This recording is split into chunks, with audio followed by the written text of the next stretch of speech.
Meanwhile, Boaz went up to the town gate and sat there. When the kinsman redeemer he had mentioned came along, Boaz said, "Come over here, my friend, and sit down." So he went over and sat down.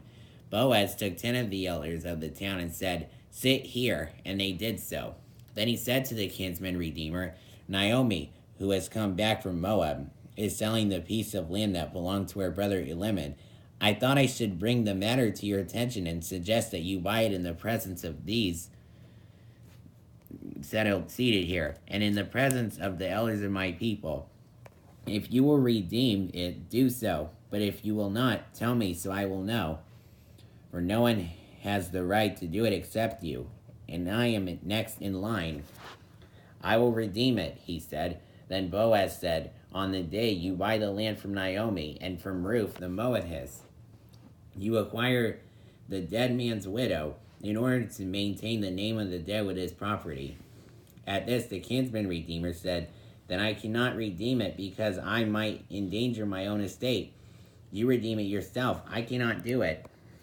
Now, in earlier times in Israel, for the redemption and transfer of property to become final, one party took off his sandal and gave it to the other. This was the method of legalizing transactions in Israel. So the kinsman redeemer said to Boaz, "Buy it yourself," and he removed his sandal.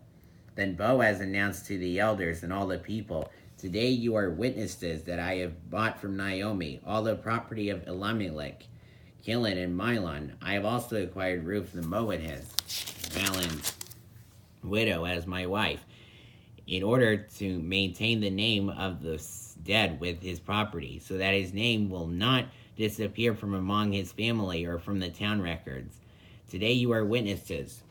Then the elders and all those at the gate said, "We are witnesses. May the Lord make the woman who is coming into your home like Rachel and Leah, who together built up the house of Israel. May you have standing in Ephrathah and be famous in Bethlehem, through the offspring the Lord gives you by this young woman. May your family be like that of Perez, whom Tamar bore to Judah." So Boaz took Ruth, and she became his wife. Then he went to her, and the Lord enabled her to conceive, and she gave birth to a son. The woman said to Naomi, "Praise be to the Lord, who this day has not left you without a kinsman redeemer. May he become famous throughout Israel. He will renew your life and sustain you in your own old age." Sustained. "For your daughter-in-law, who loves you and who is better to you than 7 sons, has given him birth." Then Naomi took the child, laid him in her lap, and cared for him. The woman living there said, "Naomi has a son," and they gave him Obed.